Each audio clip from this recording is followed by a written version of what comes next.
Olá, boa noite, imenso prazer estar aqui com todos vocês. A gente vai ter uma noite incrível hoje, uma noite daquelas assim para a gente comemorar de verdade, porque a pessoa que vai estar aqui hoje é uma pessoa muito especial. Seja bem-vindo, Nicolas. Ele não é uma pessoa comum, né? Porque nessa live a gente tem pessoas muito especiais, né, que nós recebemos. Grande Aparecido, grande presidente Samir Shelala. Nós temos pessoas muito especiais que realmente é sempre um grande prazer receber aqui nessa nossa live. Deixa eu ver se ele está por aqui. Pronto, já achei ele aqui. Já chamei ele aqui, né?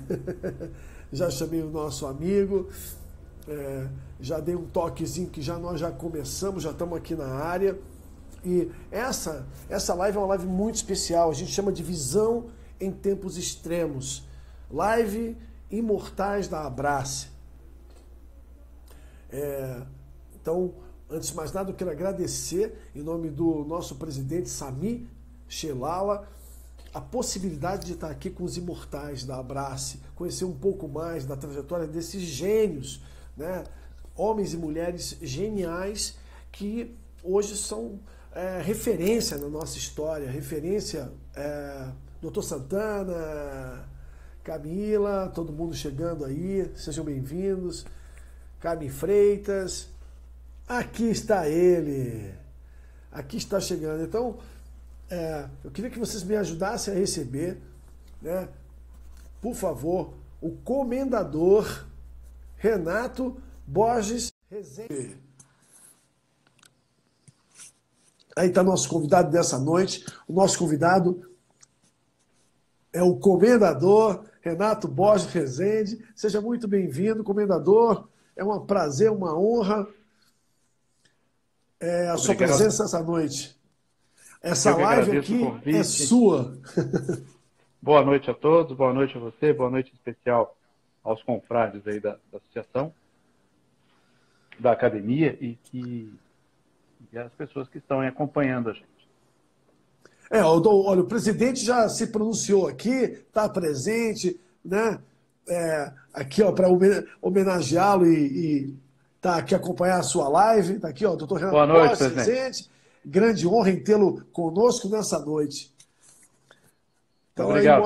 Aí mostra assim, a parceria, né, da nossa presidência com todos nós, nos nossos eventos, mostrando que a Abrace cada vez amplia seus horizontes, né, para dar essa possibilidade da gente conhecer um pouco mais sobre os imortais, né? Afinal de contas, como é que nasce um imortal? Os segredos de ser Essa palavra imortal, é pesada, né? A gente carrega um peso enorme com isso. Mas é verdade, o segredo dos imortais a gente tem revelado nessas nossas lives. Então, é uma honra tê-lo aqui essa noite, uma felicidade imensa, né? E a live é sua, doutor, obrigado. Comendador Renato Borges Rezende. Obrigado, Jansen, mais uma vez. E agradeço a presença do presidente e de todos aqui. Eu achei interessante o convite para essa live, porque a ideia inicial era a gente colocar um pouco da nossa história. E eu, prestando atenção em algumas lives anteriores, eu percebi que as pessoas realmente voltavam bastante no tempo para contar um pouco da sua vida. E eu acho que eu tenho muito para contar também. Que maravilha! A minha história, ela começa... Não, mas calma aí. Antes de eu começar... Opa! Antes de eu começar, vamos fazer ainda tem um suspensezinho aqui, que é o seguinte. Todo mundo que está nos assistindo, é muito importante que vocês colaborem conosco. Isso aqui não é só um diálogo, tá? Isso aqui é uma coisa interativa. Vocês vão poder fazer perguntas, vão poder participar escrevendo coisas aqui nas lives. As frases, as perguntas mais interessantes e também coerentes. Eu sempre fixo aqui para o doutor poder saber o que está acontecendo, que a gente vai estar conversando, mas eu estou de olho aqui. E também é muito importante esse coraçãozinho que tem aí, que vocês cliquem nesse coraçãozinho cada vez que o doutor falar, porque é muito importante que a gente receba bem ele. E conforme você vai tocando nesse coraçãozinho, todo o Instagram desperta para nossa live. A gente atrai mais público para cá, tá? Isso é muito importante nas lives. Outra coisa importante, tem um aviãozinho, agora o senhor pode participar, doutor. Tem um aviãozinho aqui na sua frente, na tela. Clica no aviãozinho, chama pelo menos 10 pessoas aí, ó. 2, 3, 4, 5, 6, 7, 8, 9, 10. Se cada um chamar 10 pessoas, gente, pronto, a gente vai lotar essa sala aqui rapidinho. Muitas pessoas começam a chegar, tá? O número que aparece aqui nessa tela não é o número de pessoas que está na live. O número de pessoas que aparece aqui é quem toca o coração, quem interage aqui na tela, tá? Então, muitas pessoas começam a chegar e é muito importante essa nossa interatividade. Então, agora sim. Agora vamos começar. Agora, vamos saber, na verdade, aqui como nasceu... O senhor é advogado, né? O senhor é advogado. A primeira pergunta que eu tenho assim aqui, todo mundo quando é criança sonha em ser jogador de futebol, né? Mulheres sonham em ser atriz, dançarina, homens também sonham em ser astronauta, bombeiro, vários sonhos que a criança tem. A minha pergunta é, qual era o sonho da criança Renato? O que o Renato gostava? O que o Renato queria ser quando crescesse? Olha, eu nasci em Brasília, né? Morava no Guará, a minha infância começou no Guará, e uma coisa que me encantava muito era ver os aviões passando por cima de casa. Olha, então eu acho que toda criança tem aquele sonho de ser piloto de avião, e eu era uma daquelas que olhava os aviões e falava, puxa vida, um dia eu vou ser piloto de avião. Mas isso nunca evoluiu, porque primeiro a gente não tinha condição para isso, e a realidade de Brasília no início dos anos 80 era bem complicada, então não dava assim para você pensar e levar adiante isso. Então a gente continuou estudando, né?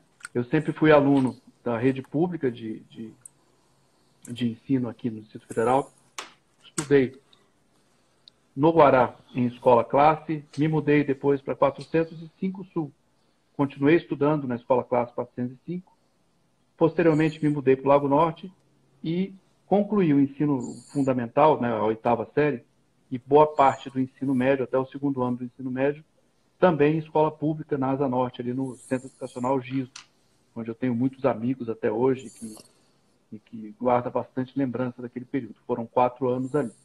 E quando foi que ali, o senhor... Deixa eu fazer uma pergunta em cima disso aí. Quando foi que o senhor assim, teve essa a primeira inspiração que o direito seria algo importante na sua vida? Foi alguém da família que já exerce o direito? Não, o senhor gostava de filme policial? Gostava Também de filme que tinha jurados?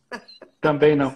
E assim, eu nunca gostei do direito criminal. A minha parte, a minha identificação com o direito, na verdade, ela é voltada para o direito processual. Não só o direito material, propriamente dito. Eu gosto muito do direito como processo, como ciência jurídica. Então, eu comecei a me identificar com o direito, eu acho que já na 405 Sul, quando eu estudava lá a 6ª série do primário. Naquele tempo eu já era representante de turma e gostava muito de umas aulas que a gente tinha naquele tempo de educação moral e cívica, participava ativamente de grupos voltados para a educação moral e cívica, aquela coisa da hora cívica no colégio, da hastear a bandeira, né? Fazer determinados trabalhos voltados para o civismo, voltados para o patriotismo. Naquele tempo eu já tinha isso, e isso me despertou o direito, porque isso me despertou aquela vontade de representar as pessoas. Sim. Eu comecei a perceber que eu tinha essa vamos dizer, vocação. Né, Qual era a importância que o senhor via no direito, nos advogados, por exemplo? Qual era a importância que o senhor percebia naquela época? Pois naquela época eu não sabia que o que eu tinha vontade de ser era advogado, e tinha a ver com o direito. É isso que eu estou te dizendo. Entendi. Eu tinha naquele tempo uma vontade muito grande. Mas o senhor já admirava os advogados, já tinha uma admiração? Já tinha sim. Né? E tínhamos, inclusive, convívios com alguns advogados já naquele tempo. Entendeu? Mas a advocacia, mesmo o direito em si, ele veio bem mais forte quando eu passei a estudar no Giso, na Asa Norte. Naquele tempo, nós tínhamos uma disciplina dentro do colégio que era Direito e Legislação. E eu me identifiquei muito com aquilo, gostei daquilo, e falei, poxa, interessante, eu vou começar a estudar um pouco mais isso. E logo em seguida, fui aprovado em 87 no vestibular de Direito do CEUB, cursei de 87 a 91 no CEUB fazendo Direito. Em 89, no primeiro vestibular de Ciência Política da Universidade de Brasília, eu resolvi fazer um teste pessoal e fui aprovado também no vestibular da Universidade de Brasília e fiz concomitantemente Direito e Ciência Política. Fazia Direito no CEUB e Ciência Política na Universidade de Brasília. Na UNB eu não concluí o curso. Eu aproveitei muitos créditos da Universidade de Brasília para concluir a faculdade no CEUB. E eu volto um pouquinho no tempo também para poder comentar uma coisa interessante, que naquele tempo nós tínhamos uma inflação no Brasil que batia aí 84% ao mês. Então, isso nos anos em 88, 89, às vésperas da posse do presidente Collor em 1990. Então, era uma realidade financeira extremamente complicada. Eu cursei a Universidade de Brasília no intuito de baixar o valor das mensalidades, que eram extremamente pesadas para a minha família suportar no CEUB. E assim eu conseguia fazer 2 faculdades ao mesmo tempo. Mas me formei em Direito no CEUB. Logo em seguida da formatura de Direito no CEUB, eu comecei a trabalhar já voltado para a advocacia, mas nem tanto como advogado militante. Eu comecei a me especializar no estudo do processo. Eu tinha professores naquele tempo que me convidaram para trabalhar com eles, né? A professora Marlene Gontijo, que era a nossa professora de processo civil naquele tempo, foi uma das professoras que me convidou para trabalhar no escritório dela. Eu tive também o professor Raul Livino, que eu tive a oportunidade de trabalhar também no escritório dele.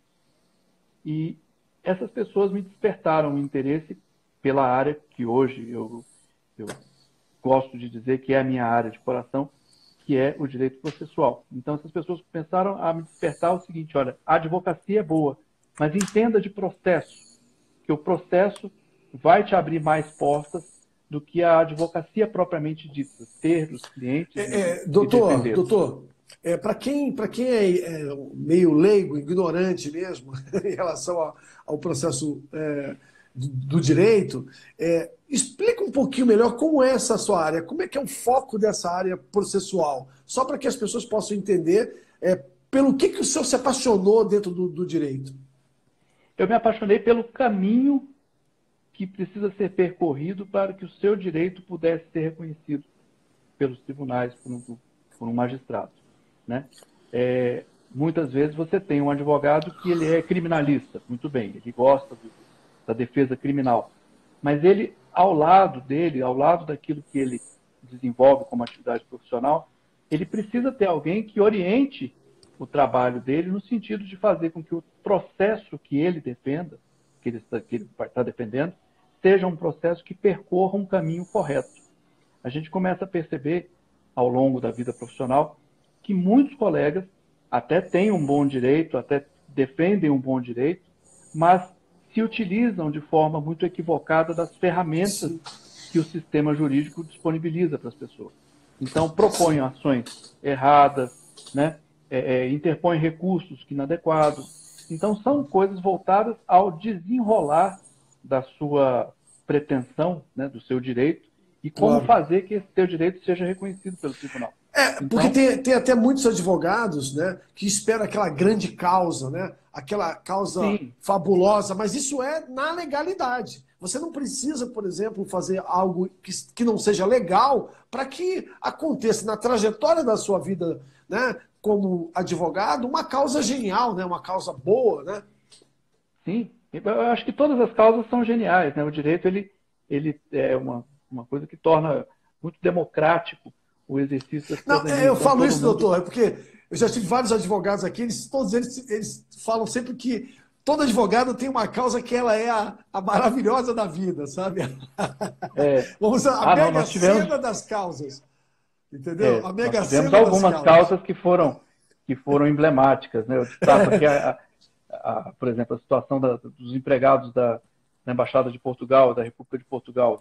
Foi uma situação aqui em Brasília que teve uma repercussão bastante grande, tanto aqui em Brasília quanto na Europa.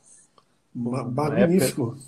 Foi uma época que os empregados que estavam trabalhando na Embaixada de Portugal, em Brasília, em todos os consulados de Portugal no país, eles tiveram uma redução salarial por conta da variação do dólar, precisaram propor uma ação trabalhista, e nessa ação trabalhista eu tive a oportunidade de defender todos eles, e para forçar o Estado português ao pagamento, nós tivemos que fazer a penhora da aeronave da TAP.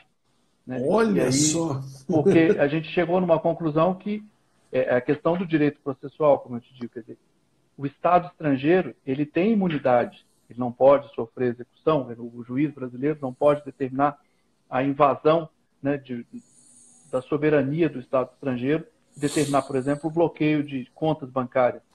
Mas a jurisprudência do Tribunal Superior do Trabalho entende que são passíveis de penhora todos os bens do Estado estrangeiro que não estejam diretamente ligados à missão. E o avião pertence à TAP e a TAP pertencia ao governo português. Portanto, aquele avião poderia ser penhorado e poderia responder. É isso que o direito processual nos mostra. Entendeu? É a possibilidade de você alcançar o resultado prático do processo se utilizando das ferramentas corretas. E esse caso foi um caso bastante interessante na época. Maravilhoso, maravilhoso. E, doutor, assim, para quem está na live agora e tem esse desejo de se tornar advogado, o senhor que é um advogado que todos nós sabemos, né? Que tem uma carreira belíssima, de muito sucesso, né? Qual é a dica para alguém que está começando o direito para encontrar um caminho? Porque hoje nós sabemos que muitos advogados, né, se formam, tiram a OAB e ficam meio perdidos ainda, né? De como construir um sucesso. Qual é a dica que o senhor daria de sucesso para essas pessoas que estão iniciando no direito? A primeira delas é não ter pressa. Né? Eu acho que a pessoa que elege a jurídica para dela, ela tem que ter paciência, né? Ela tem que ter paciência, né, doutor? Tem que ter resiliência, né? Isso, a pessoa tudo tem bem. que ter um pouco de paciência, lembrar que as primeiras são difíceis de serem conquistadas e levam tempo para que o tribunal reconheça aquele direito, para que a pessoa vá receber alguma coisa prática daquilo, para que venha um reconhecimento profissional. Então, leva tempo. A primeira coisa que eu recomendo para quem está se formando hoje e que quer seguir a carreira como advogado é ter paciência. A segunda delas, a segunda coisa mais importante é acreditar na profissão. É acreditar. É não transformar o curso de direito num curso preparatório para concurso. Eu fico, às vezes, até muito triste quando eu vejo um grupo de estudantes de direito dizendo que está se preparando porque quer passar em concurso e quer ir para o tribunal. Quer dizer, a advocacia perde muito e as pessoas precisam de advogados. Então, a gente precisa ter pessoas que tenham essa vocação, que queiram exercer a defesa do cidadão, que queiram buscar os direitos do cidadão. Porque se todo mundo só pensar na faculdade de Direito e pensar só para escalar aquele conhecimento, para escalar uma carreira profissional voltada, como eu digo, para si próprio, né? Eu acho que tem muito sentido toda essa dedicação. A gente está aqui muito mais para poder servir ao próximo e o trabalho que a gente faz ele tem que ser uma consequência daquilo que a gente mostra para o próximo. Então, e a Camille Freitas está concordando, exatamente. Está concordando com tudo que o senhor está falando aí. Exato. Então, assim, eu não tenho... admiro e parabenizo muita gente que passa pela faculdade de Direito e acaba posteriormente sendo aprovado no concurso público e deixa a advocacia. Mas é muito triste a gente ver que a advocacia vem perdendo bons profissionais ou boas cabeças para o serviço público por conta exatamente dessa imagem que o serviço público passa para essas pessoas de que é melhor, tem estabilidade, tem a segurança, né? Eu acho que construir uma carreira também pode trazer esse tipo de resultado com o tempo e com paciência. Ou até então, maior, né, doutor? Porque também existe aquela famosa pseudo-estabilidade, né? Sim, tudo é possível. Entendeu? Eu tenho hoje 31 anos de advocacia. Olha Então é aí, um tempo, né, parabéns. considerando. Obrigado. É um tempo bastante longo e assim, não me arrependo de nenhum dia. No meio desse caminho, eu até pensei, tem uma pessoa aqui, Ana Beatriz, falar sobre associações Já deixei aqui, advocatícias em eu já relação. deixei. Ok, Daqui a deixa pouco separado que a gente nós vai ver. entramos nesse assunto. Pode concluir, Ok. doutor, que daqui a pouco a gente entra Né? nesse assunto.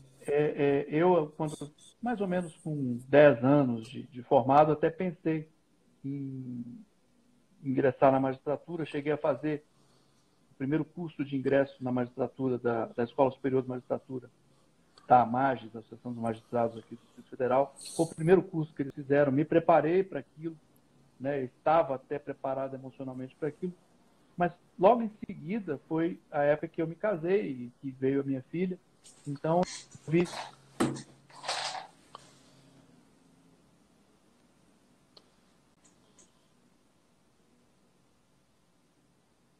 Doutor, o seu áudio.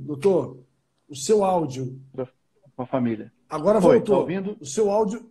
Não, o Ouvindo? seu áudio sumiu um pouquinho. O senhor pode voltar ao que o senhor tinha falado?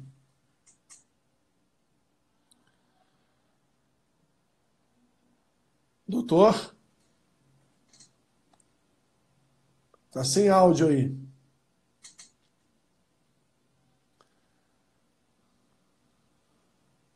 É a internet, gente. Sem internet, a internet é um pouco fraca e aí dá essas falhas.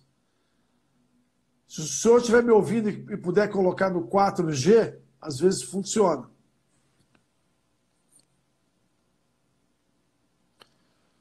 Vamos aguardar um pouquinho.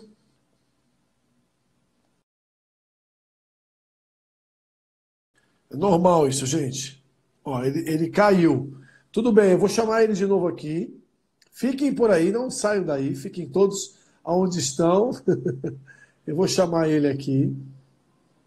Nossa, temos muita gente aqui na área.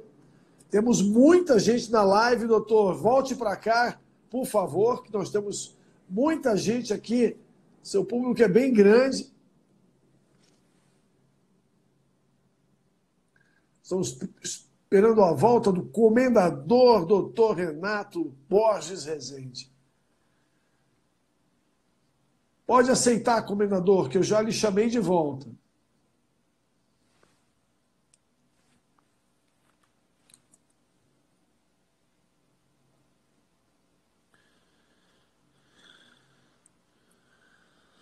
Deve estar com alguma dificuldade em relação à internet lá, porque aqui, ó, eu estou só aguardando o retorno dele.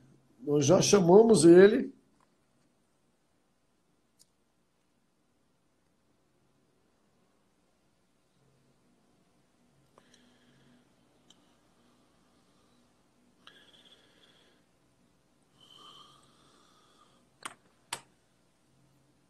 Ele não está conseguindo entrar, eu vou chamá-lo de novo. Aguardem um pouquinho, não saiam daí, por favor. A gente está aqui na luta para trazer o doutor Borges de volta. Calma, vamos tentar aqui. Deixa eu tentar aqui uma outra coisa. Tá aqui, achei ele. Já achei o doutor. Já enviei o pedido, vamos aguardar um pouquinho. Eu vou desfixar isso aqui, para a gente ver o que o pessoal está falando aqui.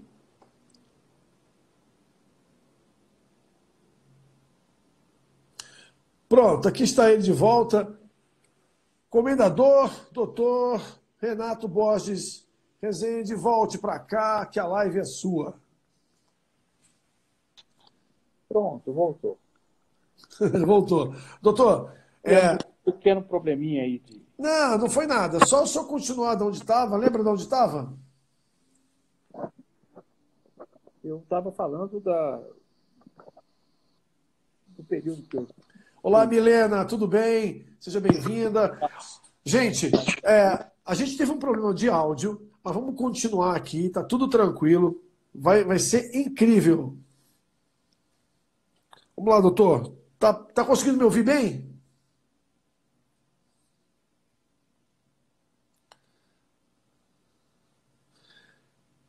Sim, nós vamos falar sobre isso. Vamos falar sobre a associação da advocacia em relação à CLT. Nós vamos falar sobre isso, tá, gente? Só estou esperando que o doutor possa voltar aqui.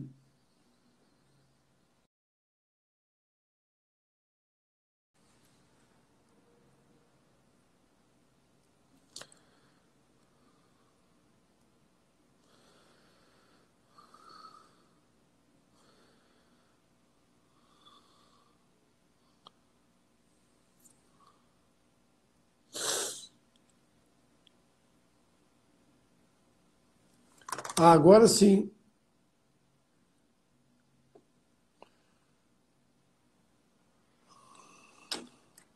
Tudo bem, querida? Tô ótimo, Milena. E agora, doutor, consegue me ouvir? Ouço bem. Você está me ouvindo também? Ah, que bom, estou ouvindo muito bem. Que bom.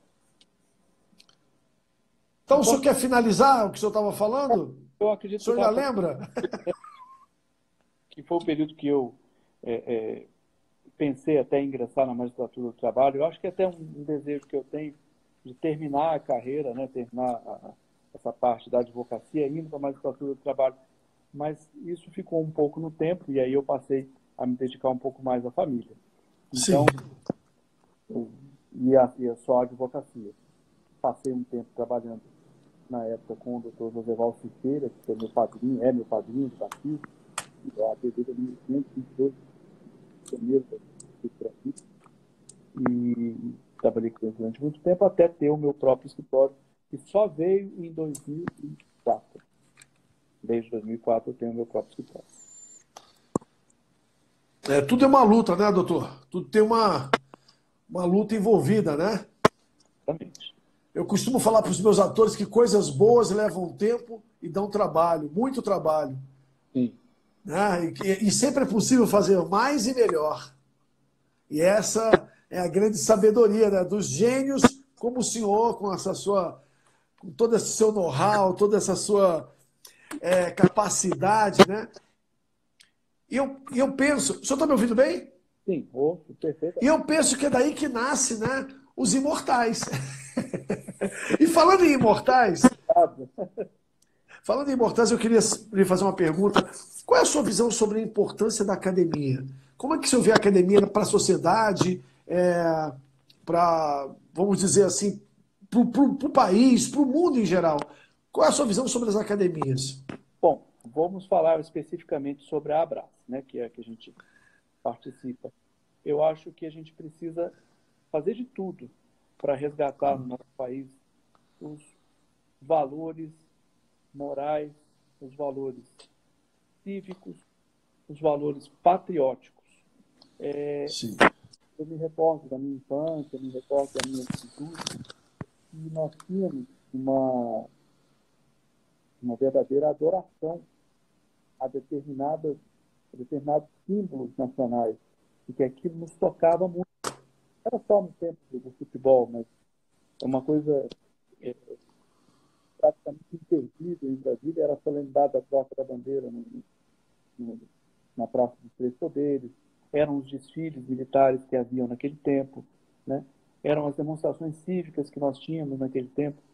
E eu acho que isso se perdeu um pouco, que precisa, sem para nenhum tipo de ideologia aqui, do ponto de vista político, mas isso precisa ser resgatado no seio da sociedade. O brasileiro precisa ter um pouco mais de paixão e de amor à pátria, ao país, à nação, enquanto pátria, enquanto Sim. princípio cívico. E isso, a gente não perceber que isso se perdeu ao longo do tempo.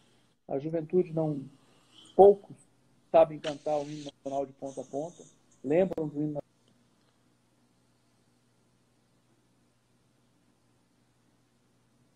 Sim.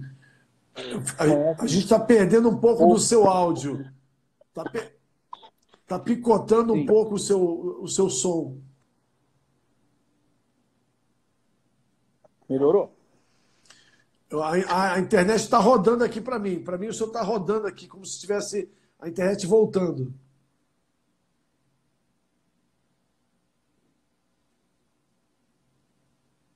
É, tá falhando a conexão.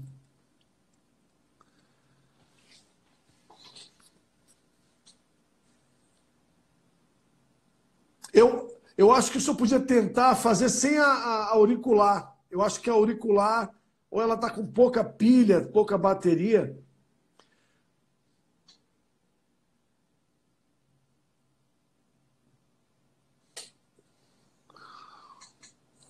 Voltou?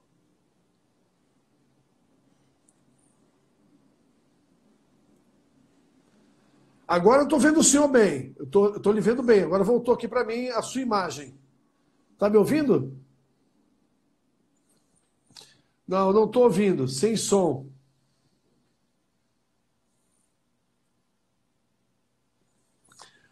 É.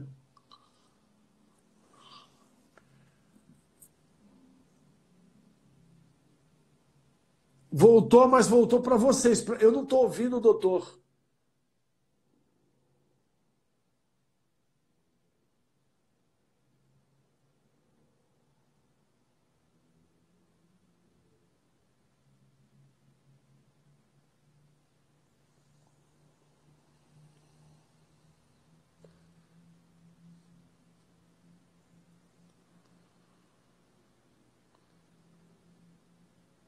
Agora, fale alguma coisa aí.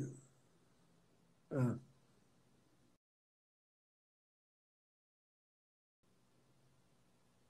Ah, ele saiu de novo.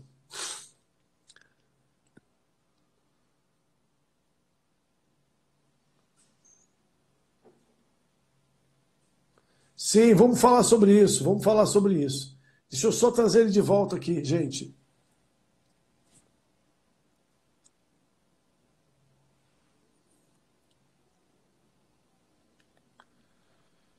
Pronto. Opa, conseguiu, doutor? Pronto, eu acho que agora ficou. Você está bem, eu te ouço Ah, bem. agora eu estou te ouvindo bem. Que bom. Então, prosseguindo, só concluindo aquela tua última indagação, que a importância de hoje da academia é essa, porque a academia hoje ela consegue resgatar esses fatos históricos, ela consegue resgatar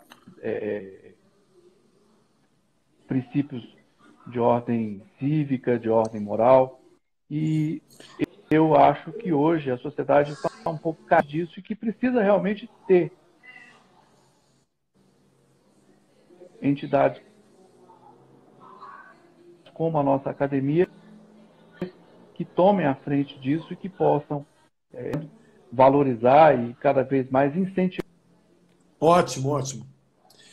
Vamos falar sobre o seu patrono, o senador Lindenberg, Assis Cury. O meu patrono? Vamos falar sobre o seu patrono, é? Isso. Senador Lindenberg Assis Cury. Sim. Ele foi um Cadeira de grande número nome. 22. Número 22. Eu tive a oportunidade de conhecê-lo, né? Ele, ex-advogado, empresário aqui em Brasília, ele era proprietário de uma grande concessionária de automóveis, na década de 80, 90, Planalto de Automóveis, e outros empreendimentos que ele tinha. E era uma pessoa dedicada ao Distrito Federal.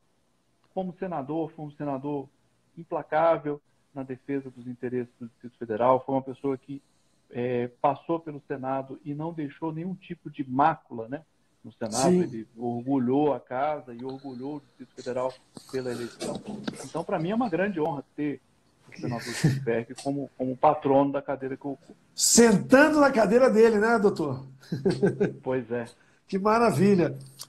Vamos só agora responder aqui algumas perguntas. Primeira coisa, ó, o pessoal está pedindo para que o senhor fale um pouco sobre a associação as associações advocatícias em relação à CLT.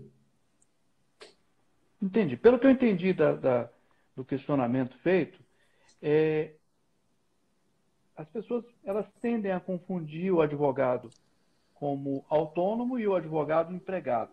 essas associações advocatícias, elas reúnem vários advogados que não têm vínculo empregatício com ninguém naquela associação, não há um patrão e empregado, trabalham por conta própria e dividem entre si os lucros daqueles trabalhos que eles patrocinam. Então, ou seja, assim, eles ainda não têm uma empresa, né, doutor? Eles ainda não têm uma empresa. Não. Então, eles usam a associação, né? Justamente porque ainda não tem uma empresa, né? Se associam, né? É como se fosse uma cooperativa para tentar ajudar mais ou menos isso. as pessoas. É uma cooperativa de advogados. Isso, mais ou menos isso, né? Todas as vezes que você coloca qualquer situação sob a ótica da CLT, você tem que parar, sair um pouco daquele contexto e observar quem é o patrão e quem é o empregado. A CLT, a primeira regra da CLT é a existência da relação empregatícia, onde você tem um patrão, que é aquele que contrata e salaria o trabalhador, e o empregado, que é subordinado àquele patrão. Você tem o dono do negócio, né, que é o dono do negócio, que está ali empregando, né, que está ali, né, oferecendo um trabalho ali, né?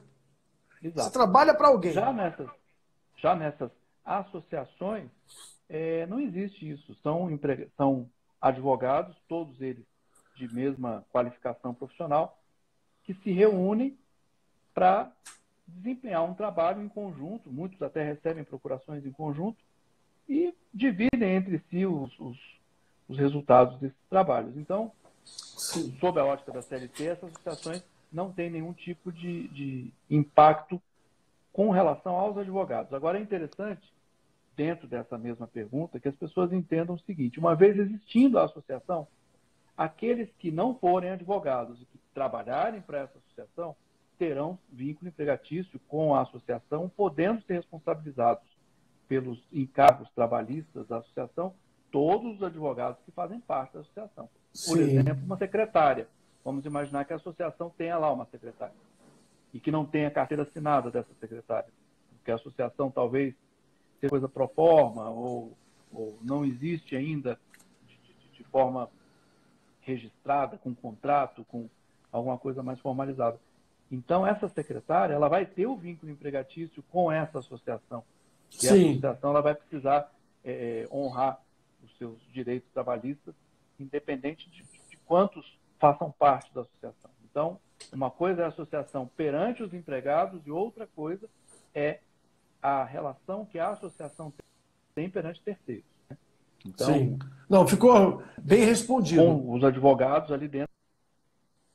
Sim. Nós temos outra aqui, ó, da Ana Beatriz, que ela diz assim, ó, outro tema legal para o debate é o impacto dos entregadores de aplicativo nos tempos de pandemia e seu direito ao vínculo empregatício. Como é que o senhor vê essa questão?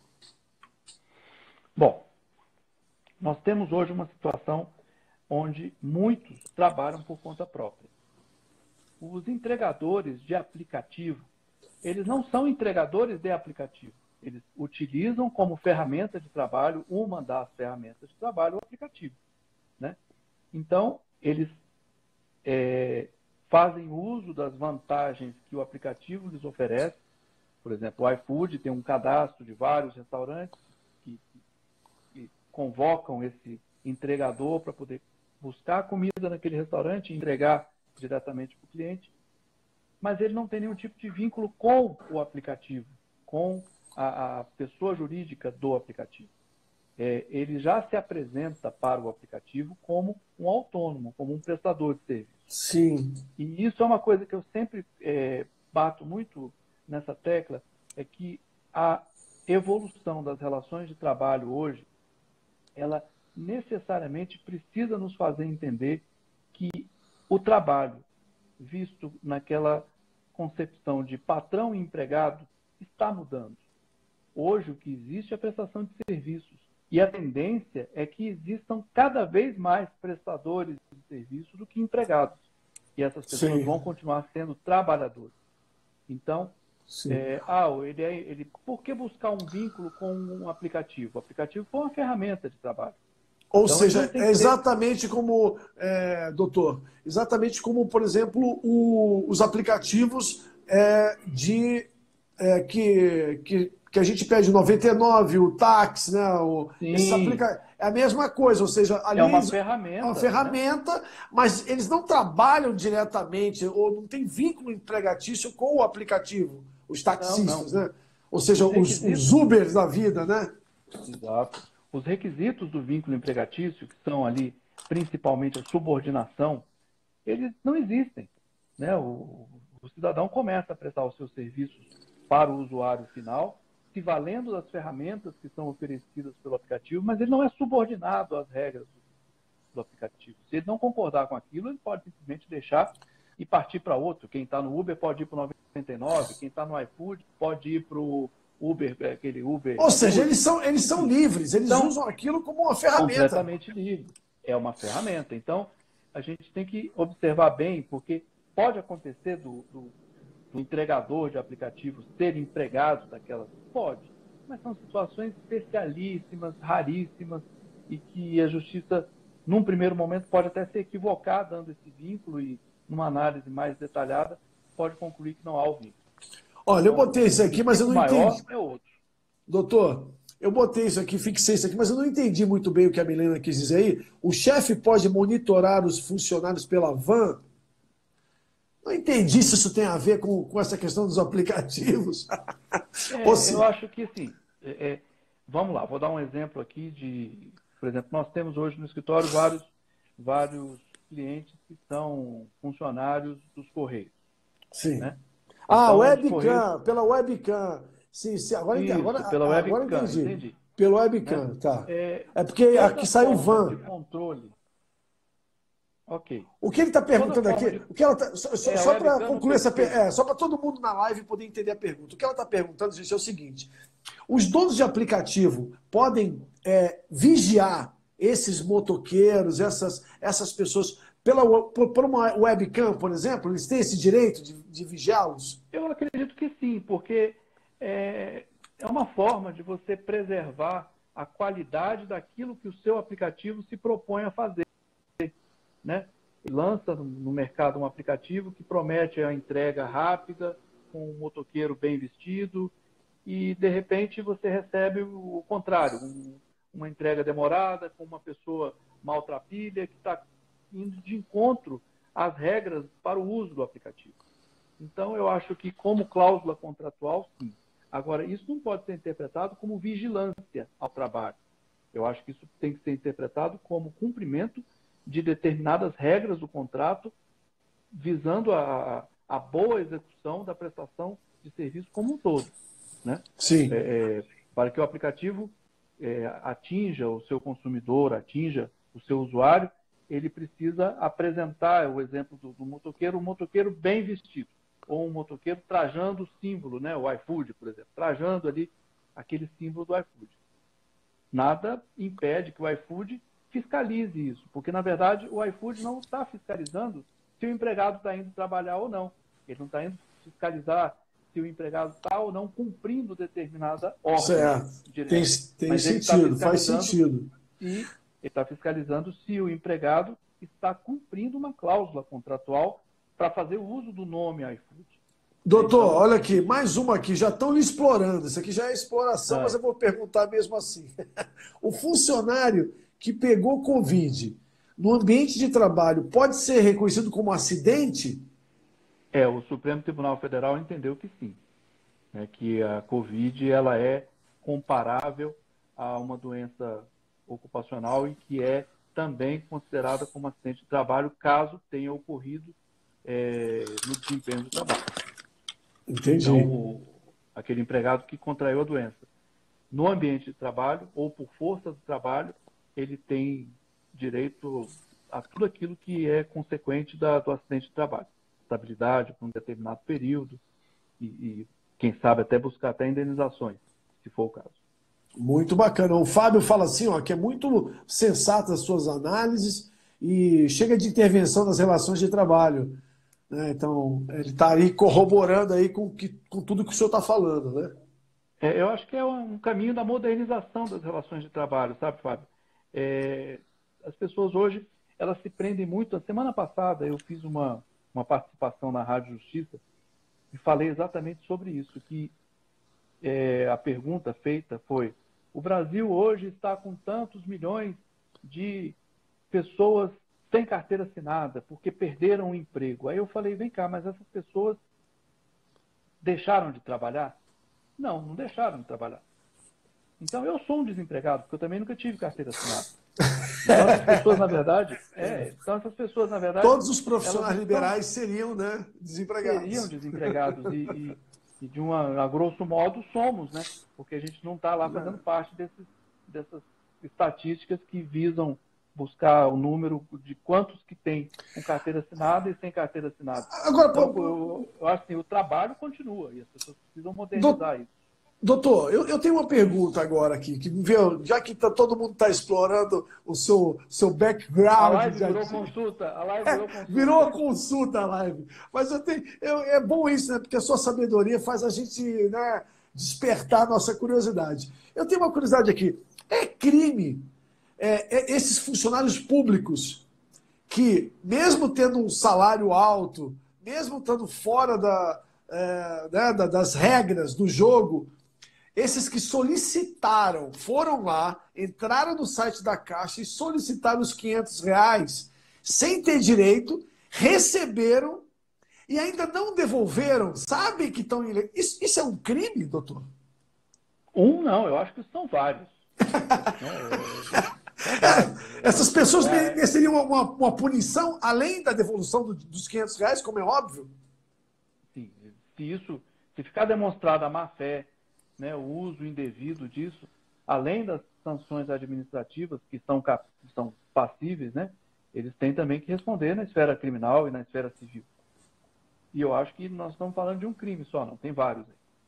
Olha aí, tá vendo, gente? Bom, agora vamos voltar para a nossa live, que chega de consulta. Não, eu estou à vontade. Senão a gente não sai mais. Não, mas é que a gente tem pouco tempo, doutor. É que a gente tem sobre aquilo que eu amo. Não, sim, sim. Não, mas é porque a gente tem pouco tempo e eu ainda tenho uma cereja do bolo aqui para falar com o senhor, que é o seguinte. Vamos lá. A nossa live, ela chama Visão em Tempos Extremos. É uma live criada pela Abrace para conhecer um pouco mais, obviamente, a visão dos imortais. E entre os assuntos que é mais assim elencado por todos e chegam muitas perguntas para nós, obviamente, está relacionado a esse advento da Covid-19, né, o isolamento social e tudo que abarca, né, esses acontecimentos dos últimos mais de 100 dias já, né, que o Brasil e, na verdade, o mundo inteiro vem sofrendo. Qual é a sua visão sobre tudo isso que assola hoje o ser humano, que basicamente vê a vida passar de dentro de casa, né?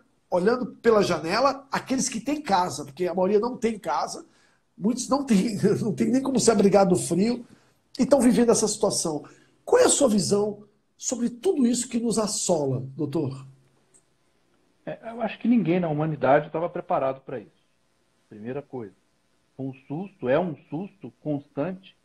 Todos os dias a gente se depara com uma notícia de alguém que está aí com o vírus. A gente se depara com uma notícia de alguém que perdeu um parente, um amigo.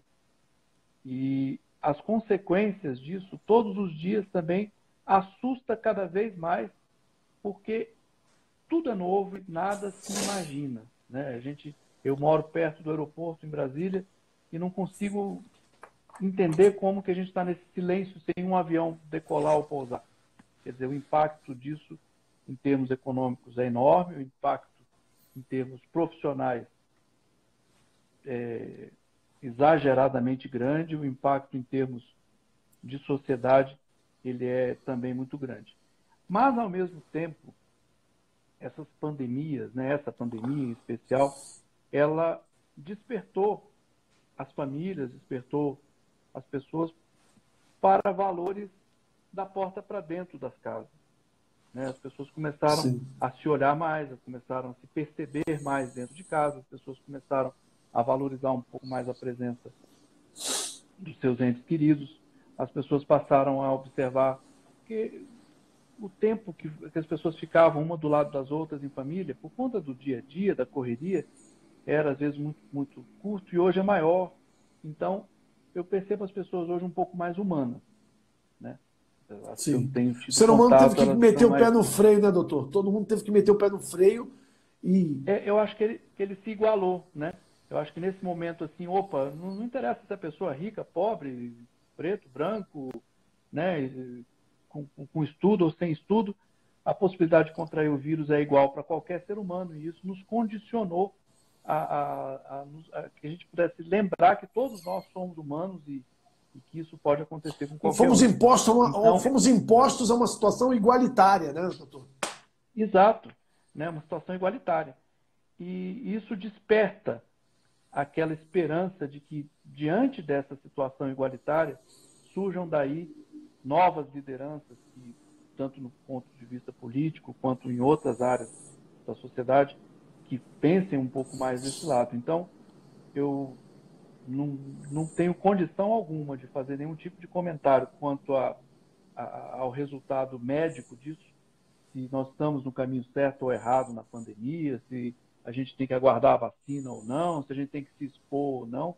Eu acho que a gente tem que obedecer os cuidados mínimos e procurar fazer o nosso trabalho respeitando ao máximo aquilo que vem sendo proposto, né? Sim. Considerando que isso está partindo realmente de gente séria. E, fora isso, lembrar que isso realmente está trazendo a gente para uma realidade humana, está trazendo Sim. a gente para uma proximidade e uma igualdade entre todos, que essa sim é a igualdade buscada nos princípios democráticos, nos princípios religiosos, nos princípios filosóficos mais primários, né? Onde todos nós somos iguais, todos são iguais perante a lei, todos são iguais, né, numa igreja, todos são iguais. Agora, todos são iguais também no momento de possível contaminação. E isso traz de volta a ideia de que a gente precisa realmente valorizar princípios, valorizar a família, valorizar a sociedade, valorizar o trabalho, né? E lembrar que nós todos estamos aqui e somos iguais. Então, é mais ou menos por aí. É verdade. Doutor Comendador Borges, olha, eu fico tão feliz de ter tido essa oportunidade de trocar essa ideia, esse papo, mas infelizmente nosso tempo já acabou, nós temos aí 1 minuto para as considerações finais. Eu quero lhe agradecer Passou muito. rápido. Eu nem senti passar. Fora do ar. A sua consulta como advogado é tão boa que a gente nem viu passar. Pois é. Olha, eu quero lhe agradecer muito. Tem aqui o presidente falando aqui, vou tentar ler o comentário dele rapidamente aqui. Ele diz assim, boa noite, doutor Renato, gratidão por ter dividido conosco o seu vasto conhecimento, excelente live, Jâncio, excelente como sempre, obrigado, presidente, estamos juntos. Ou seja, todo mundo aqui que participou, quero agradecer muito a todas as perguntas, foi uma live interativa e boa, não foi por minha causa, foi vocês é que fazem da live essa coisa interativa e boa. Olha como o tempo passou, nós estamos aqui, há 54 minutos. Ou seja, o Instagram a qualquer segundo vai derrubar a gente. E para não ficar feio, não sair de qualquer maneira, eu lhe agradeço muito pela sua generosidade, pela sua paciência, esse seu jeito aí agradável, né? Parece que a gente está conversando numa mesa de bar, tomando uma cerveja. Isso é genial. Vai acontecer um dia, em breve. Muito obrigado, viu, doutor? Foi um show. Agradeço, como diz aqui a menina aqui, foi um show. Muito obrigado. Que pena que o tempo foi curto. Tá? Então, um abraço para todos. Para todos. Obrigado, gente. Boa noite. Boa noite.